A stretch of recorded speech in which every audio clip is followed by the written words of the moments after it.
지난 한 주 동안 저희 교회에서 전폭 훈련이 있었습니다. 서울 사랑의 교회에서요, 약 40여 분 정도가 내려오셔서 계속해서 훈련을 하셨어요. 익산 지역에 있는 미자립 교회 목사님들과 또한 사모님들, 또한 저희 교회 교육자들을 대상으로 한 훈련이었습니다.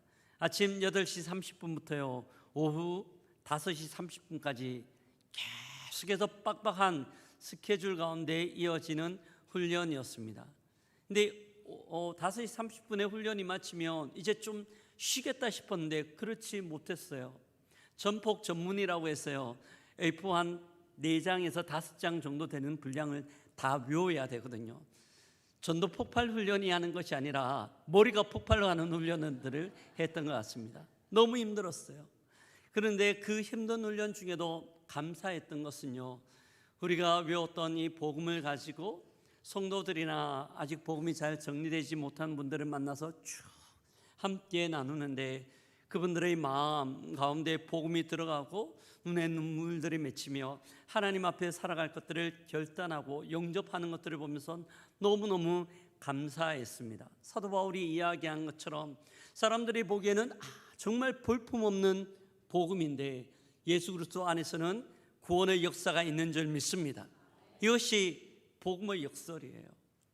이것이 하나님 나라의 은혜이죠. 하나님은요, 크고 화려한 것만 사용하는 것이 아니라 작지만 초라하지만 하나님 안에 있는, 하나님 앞에 있는 이들을 향하여 일하십니다. 오늘 본문 가운데 나오는 안디옥 교회가 바로 그런 모습들을 우리에게 보여줘요. 안디옥 교회는 우리가 계속해서 살폈던 것처럼 안디옥, 로마 시대의 3대 도시 가운데 하나입니다. 그 안디옥에 세워졌던 교회였어요. 화려한, 좀 거대한 로마 문화에 비해서 이 교회는 너무나 초라합니다. 볼품없어요. 사람들도 별로 모이지 않았어요. 이제 갓 개척교회의 수준을 넘어가는 상황이기 때문입니다.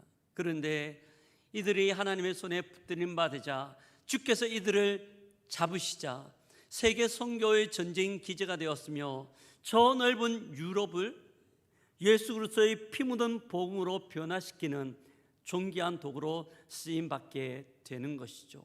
내세울 것 없었음에도 불구하고 하나님께서 그렇게 사용하시는 겁니다. 사랑하는 성도 여러분, 오늘 본문 가운데 나오는 이 안디옥 교회의 모습은요, 현대를 살아가는 우리 성도들에게 또한 우리에게 참 위로와 도전이 됩니다. 거대한 세상이란 문화 속에서 어떨 때는 우리의 모습이 초라하게 느껴지기도 하고 어떨 때는 위축되기도 하지만 주님 안에 있을 때 주님이 우리를 붙드시면 우리는 제한 없이 사용되기 때문입니다.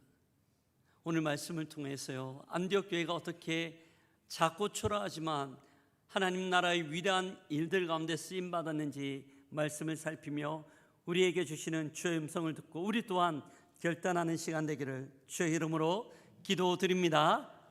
아멘. 오늘 본문 가운데 나오는 안디옥 교회를 보면요, 여러 가지 특징들이 있습니다. 근데 그 특징들 가운데 하나는 안디옥 교회의 다양성이에요. 안디옥 교회는요, 처음부터 이 다양성을 가지고 있었습니다. 태생부터 문화적, 민족적으로 열린 공동체였기 때문입니다. 박해를 피한 수많은 유대인들이 뿔뿔이 흩어졌는데요, 그들 중에 몇 명이 안디옥에 도착합니다. 안디옥은 이방 나라 땅이었죠. 이방인들이었습니다. 근데 그들에게 복음을 전하는데 그들 가운데 몇이서 회심하고 죽게 돌아오게 됩니다. 안디옥 교회에는 복음을 전했던 유대인들 또한 복음을 받았던 이방인들이 함께한 공동체가 되어 예배드리고 있는 거죠. 절대 같이 있을 수 없는 주업인데 복음 가운데 하나가 되었습니다. 다양성이 인정되는 거죠. 근데 이런 다양성의 인정의 모습은요, 초대교회 이 안디옥 교회의 리더십을 보면 단적으로 우리는 알 수 있습니다. 함께 읽었던 본문 1절인데요, 같이 한번 읽어보겠습니다. 안디옥 교회에 선지자들과 교사들이 있으니 곧 바나바와 니게르라 하는 시므온과 구레네 사람 루기우와 분본왕 헤롯의 젖동생 마나엔과 및 사울이라. 아멘. 1절 계속 좀 띄워주세요. 1절에 보면요, 이 안디옥 교회의 지도자들 이름이 나옵니다. 5명이에요. 근데 이 5명의 면면을 보면 공통점을 찾아낼 수가 없습니다. 먼저 한번 볼까요? 이 바나바는 구레네 사람이었고 레위인이었어요. 정통 유대인이라고 할 수 있겠죠. 뒤에 나오는 사람은 시므온이에요. 시므온 수식하는 단어가 뭡니까? 니게르라 하는 시므온. 니게르라고 하는 단어는요, 성경학자들은 피부색을 이야기한다고 이야기합니다. 검다라는 의미예요. 시므온은 아프리카계 유대인입니다. 피부가 검었어요. 다음 나오는 사람이 루기오라는 사람인데 이 사람의 고향이 구레네입니다. 구레네는 저 아프리카의 서북쪽에 있는 한 지역입니다. 루기오 또한 아프리카 사람임을 알 수 있습니다. 다음 네 번째 나오는 사람이 마나엔인데 이 사람은 분봉왕 헤롯의 젖동생이에요. 젖동생이라는 것은요, 유모가 같다라는 의미입니다. 그는 분봉왕 헤롯과 함께 어린 시절 왕궁에서 자라났어요. 굉장히 높은 지위, 귀족임에 틀림없습니다. 마지막이 사울인데 사울은요, 바리새인이었어요. 뿐만 아니라 그는 로마 시민권을 가지고 있었습니다. 민족적으로 보면요, 이 5명의 리더들은 어떤 사람은 아프리카 사람, 어떤 사람은 정통 유대인, 또 어떤 사람은 로마 시민권을 가지고 있는 사람이었습니다. 피부색도 달랐을 거예요. 자라온 문화 환경도 천차만별입니다. 이들 가운데 공통점을 찾으라면 한 가지밖에 없어요. 예수 믿는다는 것. 그 예수 때문에 안디옥 교회를 함께 섬긴다는 것밖에 없습니다. 이들은 너무나 다양했어요. 근데 다양성이라는 것이요, 어떨 때에는 우리에게 참 유익을 주지만 대부분은 불편합니다. 나와 다른 사람들은 나에게 편안한 존재라기보다는 처음에는 호기심을 줄 수 있지만 지내면 지낼수록 오히려 불편해요. 결혼해서 지내보면 좀 아시지 않습니까? 사랑해서 결혼할 때는 나와 다른 점이 너무 좋게 느껴져서 결혼을 하지만 그게 매력이었어요. 근데 결혼해서 살다가 보면 어떻습니까? 너무 불편한 거예요. 안 맞아요. 로또와 같아요. 맞는 게 없어요. 그렇게 참 많이 불편합니다. 왜 그럴까요? 왜 이렇게 불편할까 생각해 보면 그 기준점을 나에게 두고 있기 때문입니다. 나도 옳고 다른 사람도 옳을 수 있고요, 내가 틀릴 수도 있어요. 어떨 때는 옳고 그름의 문제가 아니라 다름의 문제임에도 불구하고 모든 기준들을 나에게 두는 순간, 내가 기준이 되는 순간 다른 사람은 틀린 것이 되는 거죠. 그때부터 참 많이 불편해지고 어떨 때는 다툼이 일어나기도 합니다.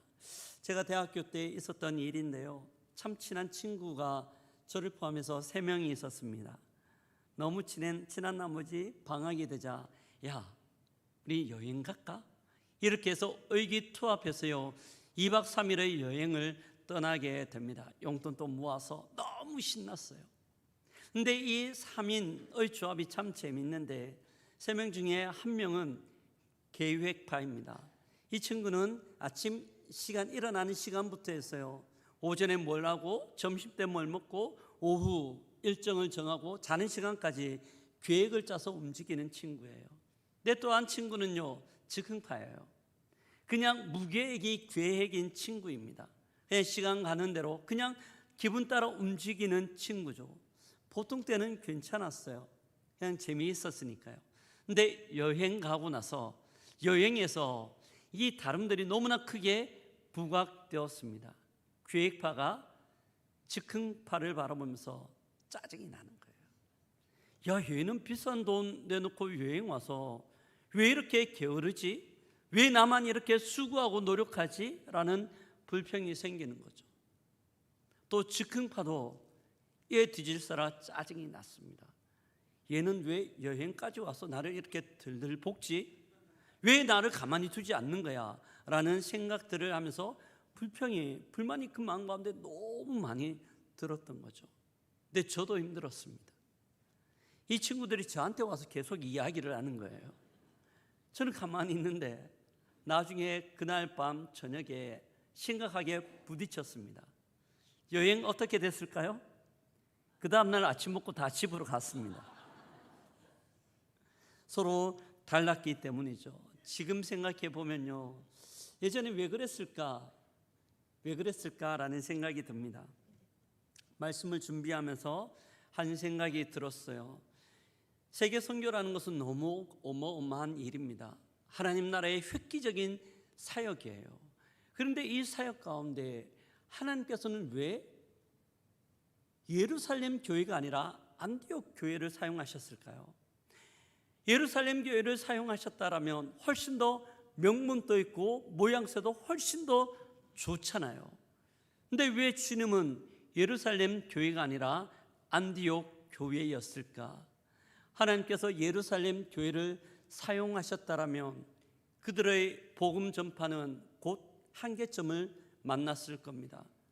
전통적인 유대인들로 구성되어진 예루살렘 교회, 율법이 그들의 생각을 제한하고 있기 때문에 다른 사람들을 수용하는 것이 너무나 약했기 때문입니다. 사랑하는 성도 여러분, 세상 열방을 품은 이 안디옥 교회는요, 다른 사람들을 향하여 열려 있는 교회였습니다. 우리는 나와 다른 생각, 문화, 배경을 얼마만큼 수용하고 있습니까?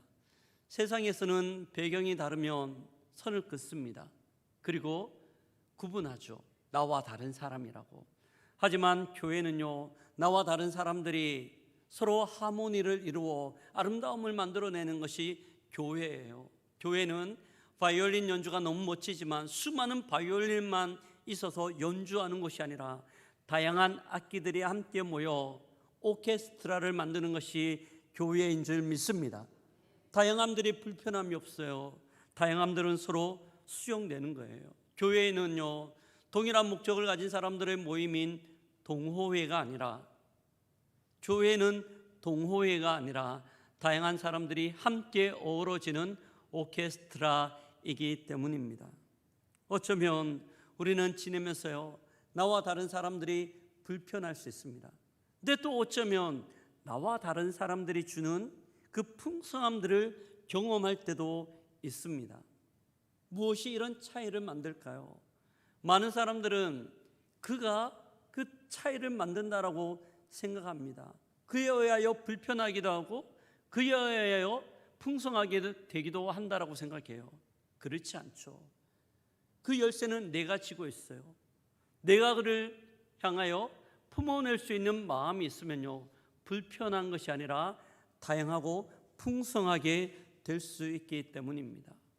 영국의 기독교 지성이었던 C.S. 루이스는 이렇게 우리에게 이야기합니다. 함께 한번 읽어보겠습니다.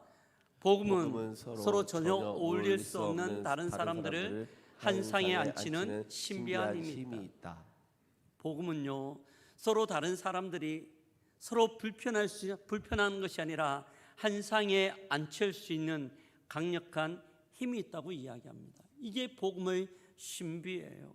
우리는 그 복음의 신비 때문에 죄로 말미암아 죽을 수밖에 없었지만 그 복음의 신비 때문에 하나님의 자녀가 되었고 함께 예배드리고 있는 줄 믿습니다.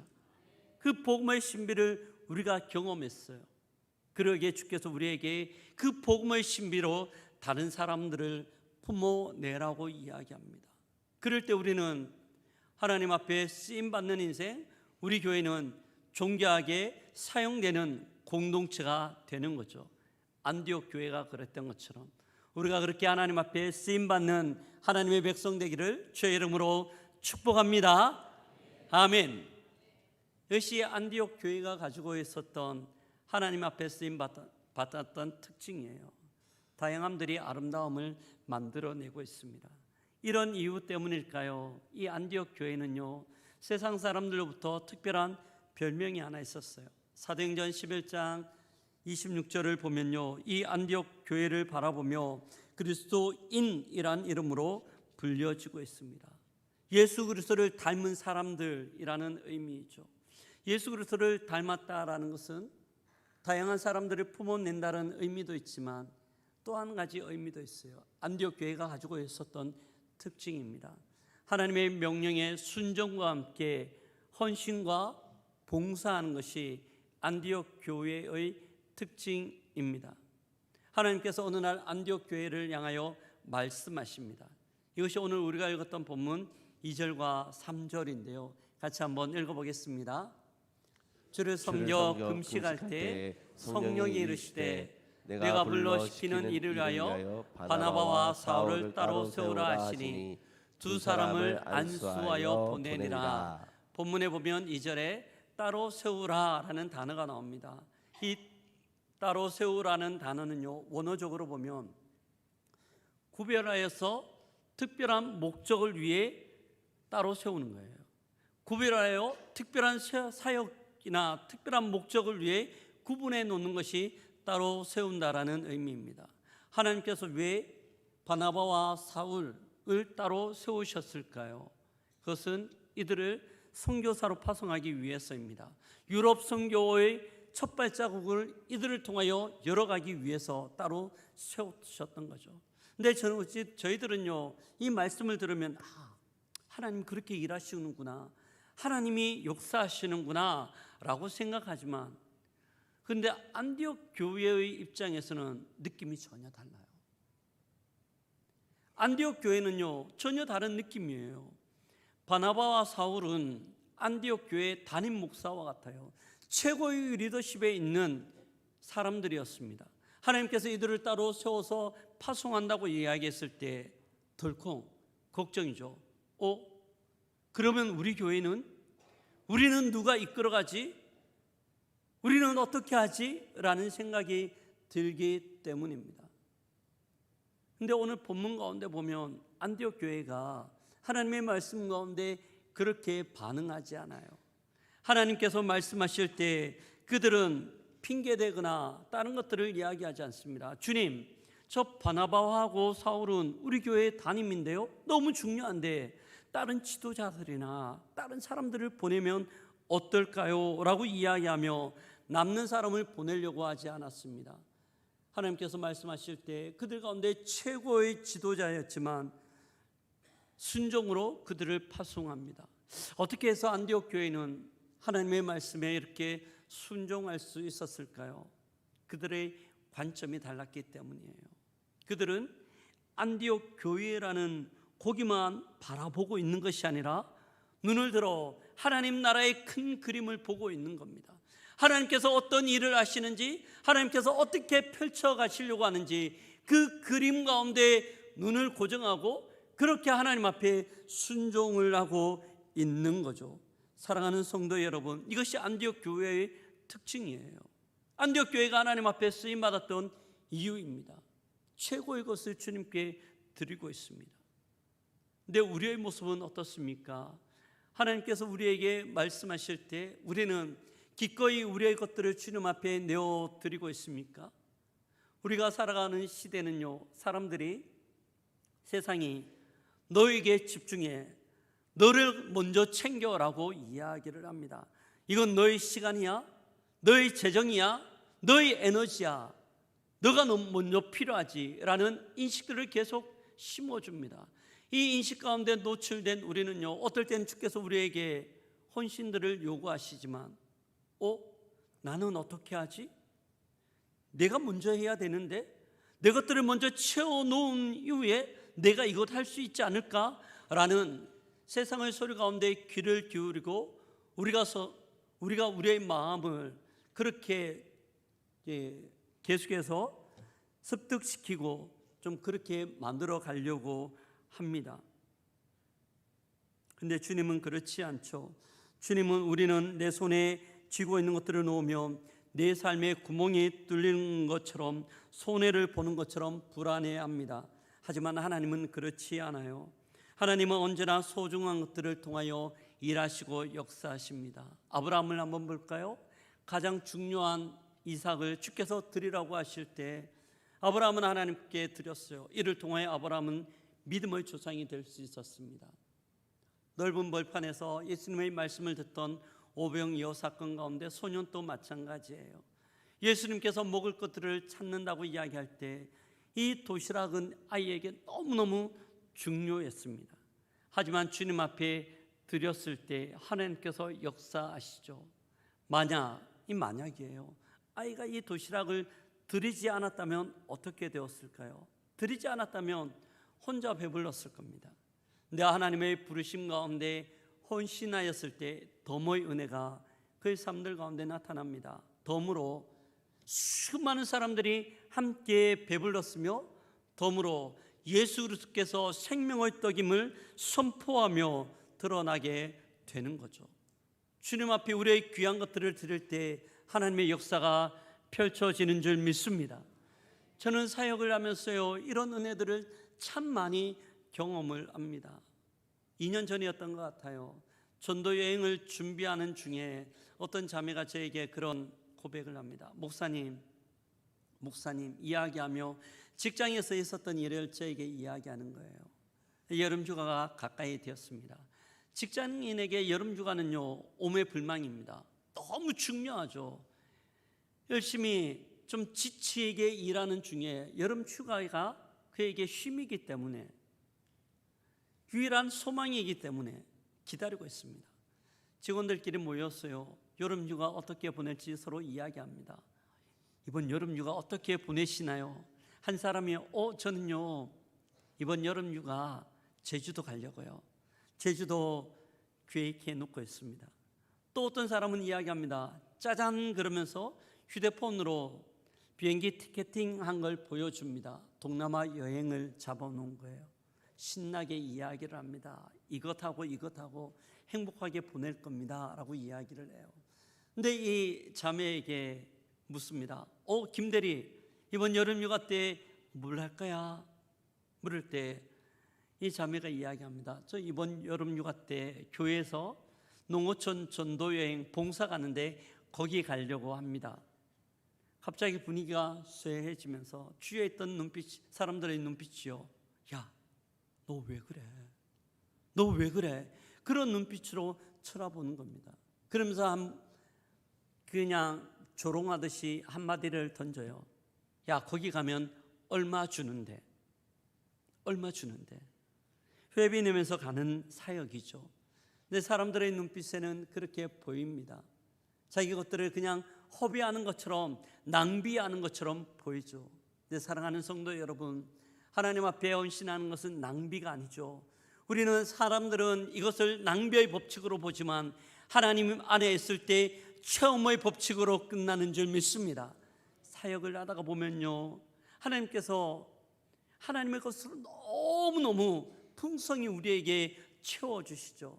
우리가 헌금 시간에 본 영상 보셨습니까? 그 자매의 간증도 마찬가지입니다. 어렵게 시간 내어서 왔는데 주님이 너무 많은 것으로 그의 마음과 심령 가운데 부어주신 거죠. 훨씬 더 많은 것들로 채워졌기 때문입니다. 사랑하는 성도 여러분, 바나바와 사울을 안디옥 교회가 파송하였습니다. 어떻게 보면 이 안디옥 교회는요, 흔들릴 것 같아요. 수많은 구멍들이 생겨날 것 같아요. 근데 본문을 보면, 이후 사건을 보면 전혀 그렇지 않아요. 오히려 하나님께서 이 안디옥 교회를 굳게 붙드시고 세계 선교 가운데 존귀하게 쓰임 받고 사용하시는 줄 믿습니다. 이게 하나님 나라의 역사예요.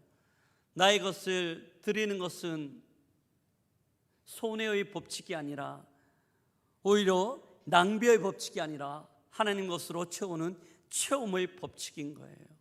안디옥 교회가 하나님 앞에 쓰임 받았던 비결입니다.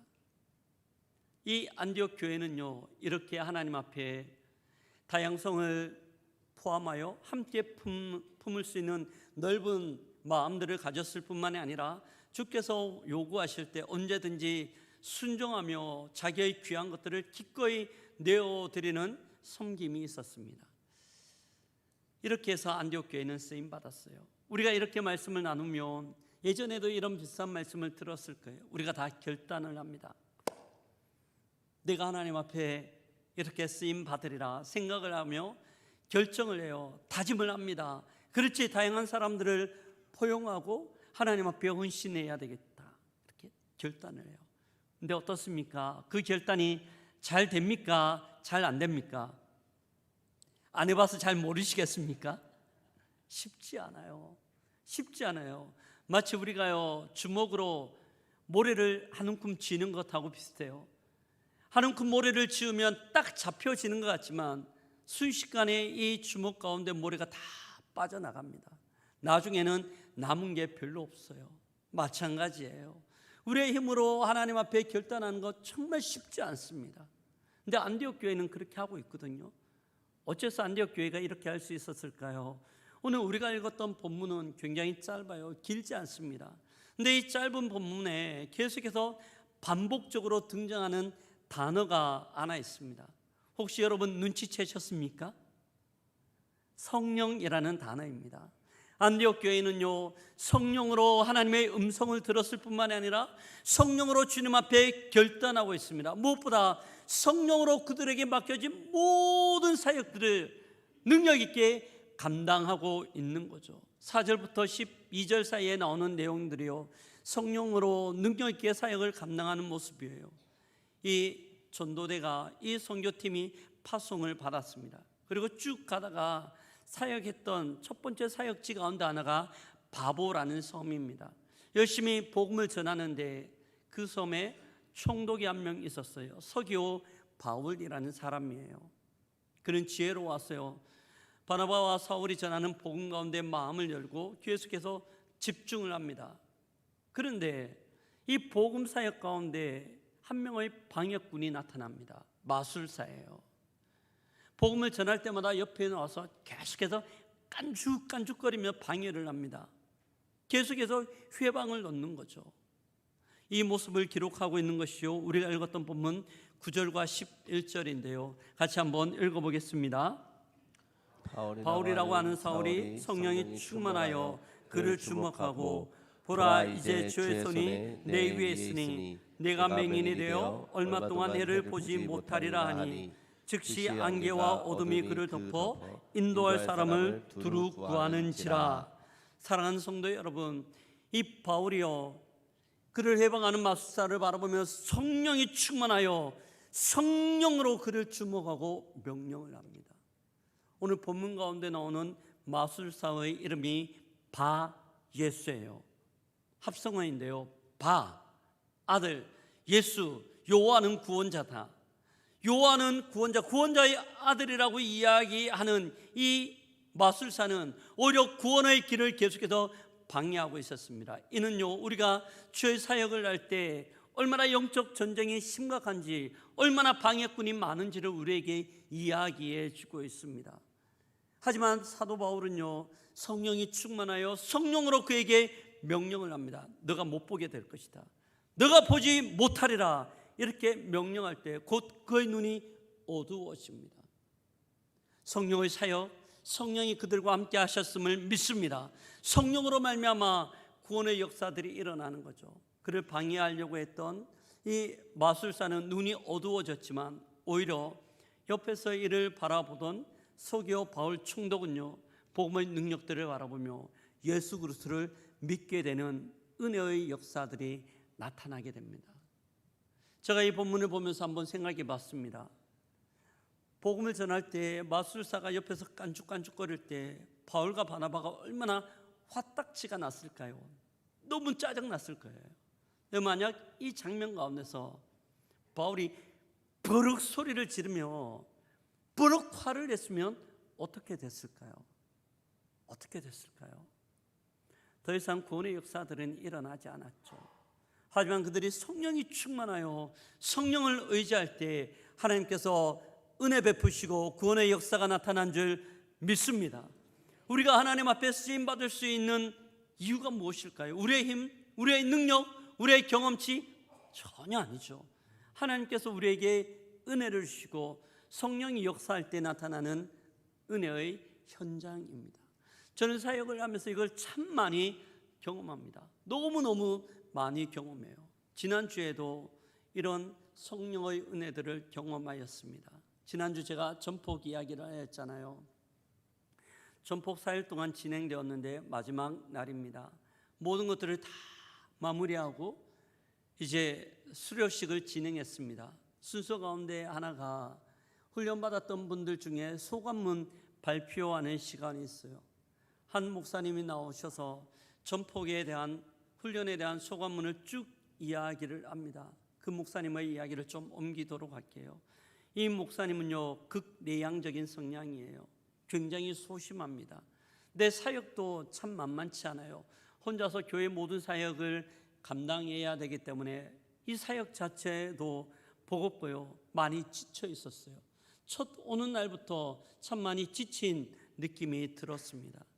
목사님이 첫날부터 그런 결단을 했대요. 야, 내가 꼭 이 훈련을 해야 되는가? 내 사역하는 것도 버거운데 처음 보는 사람들 틈 안에서 내가 잘 적응할 수 있을까? 그런 염려들 때문에 오지 않으려고 생각도 했지만 약속했기에 오지 않지는 못하고 그냥 첫날만 참여를 한 거죠. 그리고 둘째 날부터는 이 핑계 저 핑계 대며 오지 않으려고 했답니다. 첫날 왔어요. 쭉 훈련을 받는데 옆에 있던 훈련자, 저희들을 훈련시켜 주었거든요. 저희들은 훈련생인데 훈련자 권사님, 집사님들이 이 목사님에게 너무 칭찬을 많이 하신 거예요. 목사님, 왜 이렇게 잘 외우세요? 목사님, 어떻게 이렇게 잘하세요? 목사님이 칭찬에 마음이 좀 뿜뿜했어요.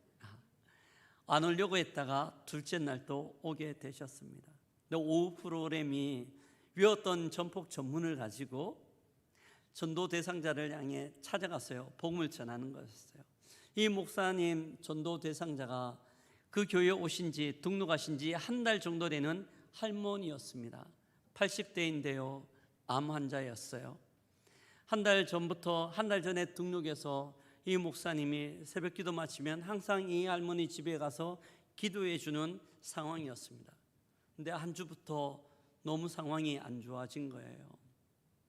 한 주 만에 이렇게 안 좋아질 수 있을까 싶을 정도로 안 좋아졌습니다. 훈련 받다가 장례를 치를 수도 있겠다는 생각이 들 정도였어요. 목사님이 이 훈련자 2명하고 그 할머니 집에 찾아갔습니다. 일어날 기력도 없어 침대에 누워있는 할머니를 보면서요, 30분 동안 전폭 훈련되었던 전문들을 쭉 전했죠. 그리고 마지막에 묻습니다. 전폭 훈련의 가장 중요한 핵심 질문인데요, 할머니, 제가 지금까지 할머니에게 복음을 잘 다 전해드렸어요. 만약입니다. 할머니, 만약 오늘 밤 이 세상을 떠나신다라면 천국에 들어갈 확신이 있습니까? 가슴 떨리는 마음으로 이 할머니의 대답을 듣고 있는데요, 들으려고 귀를 기울이는데 할머니가 말씀합니다. 예, 목사님, 천국에 가죠. 예수님이 제 마음에 계시거든요. 예수님이 제 마음에 계시기 때문에 저는 천국 들어갈 수 있어요. 목사님이 소감문을 이야기하며 이 부분을 말씀하시는데 두 눈에서 눈물이 쭉 흘러내립니다. 성령이 그들 가운데 일하셨던 것들을 고백하는 거죠. 이런 간증을 하는, 소감을 발표하는 목사님의 모습을 보는데요, 첫째 날하고는 너무 달라요. 사뭇 다른 모습이에요. 다시 목회의 연장 가운데 힘을 내고 복음을 증거하는 자로 서야 되겠다는 그 간절한 결단과 다짐들이 목사님의 모습 가운데 너무너무 많이 보이는 거죠. 사랑하는 성도 여러분, 사람의 힘으로 할 수 있나요? 그렇지 않아요. 절대 못해요. 성령 하나님께서 역사하신 줄 믿습니다. 성령님이 은혜 베풀어 주시고 일하실 때 우리의 모든 삶의 현장은 하나님의 은혜의 역사가, 간증의 역사가 펼쳐지는 겁니다. 안디옥 교회가 우리에게 보여주는 모습이에요. 이렇게 안디옥 교회는 하나님 앞에 성령으로 말미암아 쓰임 받고 있습니다. 우리 또한 성령을 의지할 때 성령이 우리 인생을 그렇게 사용하시는 줄 믿습니다. 이제 말씀을 마무리합니다. 우리는 오늘 본문을 통하여서요, 안디옥 교회의 모습을 살펴보았습니다. 안디옥 교회, 그 거대한 안디옥이라는 도시 가운데서 너무나 볼품없고 초라해요. 재정이 많은 것도 아니고 사람들이 많은 것도 아니었어요. 이제 갓 개척교회 수준을 넘어가는 그런 너무나 초라한 교회였음에도 불구하고 이들이 하나님 앞에서 다양함들을 품어낼 수 있는 영적인 마음들을 가지고 있었을 뿐만 아니라 주께서 요구하실 때 순종하며 자기의 귀한 것들을 드렸습니다. 성령을 의지할 때 이 안디옥 교회를 통하여 유럽을 복음으로 물들이는 그 위대하고 거대한 일들 가운데 중추적 역할을 감당하고 있는 거죠. 사랑하는 성도 여러분, 이 말씀은요 안디옥 교회의 이야기로만 끝나서는 안 됩니다. 우리 또한 하나님 앞에서 살아가고 있습니다. 우리 교회 또한 하나님 앞에 서 있습니다. 어떤 인생으로 우리의 인생을 살아가야 할까요? 주님 앞에 쓰임받는 인생이어야 하죠. 어떻게요? 안디옥 교회가 보여주는 이 모습들이 우리에게 있을 때 우리가 비록 초라하고 부족하며 남들 앞에 내세울 것 많지 않다 하더라도 하나님께서 우리를 붙드시면, 하나님께서 우리 가운데 역사하시면 아낌없이 제한 없이 사용되는 거죠. 이것이 하나님의 역사의 은혜이기 때문입니다. 이제 10일만 있으면요 35차 농어촌 전도 여행이 시작됩니다. 우리가 하나님 앞에 어떻게 우리의 시간과 우리의 모습들을 드려야 할까요? 제가 여러분에게 도전합니다. 이 전도 여행 갈까 말까 고민하는 분들이 있습니까? 전도 여행에 대하여 나하고는 상관없는 일이라고 생각하는 분들이 있습니까? 다시 한번 마음을 열고 주님 앞에 우리의 시간들을 드리면 어떨까요? 2박 3일 다 아니어도 괜찮습니다. 하루 정도라도 참여하였어요. 복음 대열 가운데, 그 복음 행렬 가운데 우리의 발걸음들을 함께 내드리면 어떨까요? 하루가 안 되면요 그냥 첫날 저녁 고연의 밤에 참여를 하세요. 함께 즐거워하고 우리 가운데 일하시는 주의 이름을 찬양하며 경배하는 거죠. 기도의 시간 가운데 동참해 주시고요. 저 필경대 위에 가면 전도여행 감사헌금 봉투가 있습니다. 하나님 앞에 재물 헌신하며 물질로도 함께 동참할 수 있습니다. 하나님께서 우리에게 요구하실 때 내 것인데요, 나에게도 필요한데요, 이 마음 들 수 있죠. 저도 그럴 때가 있으니까요. 하지만 한 번쯤 결단하고 주님 앞에 우리의 시간을 드리고 우리의 마음을 드릴 때 주님 앞에 주께서 우리의 인생을 통하여 일하실 줄 믿습니다. 아무쪼록 하나님 앞에 붙들림 받아 하나님 나라와 영광을 위해 아름답고 풍성하게 쓰임받는 우리 모두가 되기를, 또한 고영교회 되기를 주의 이름으로 축복합니다. 아멘.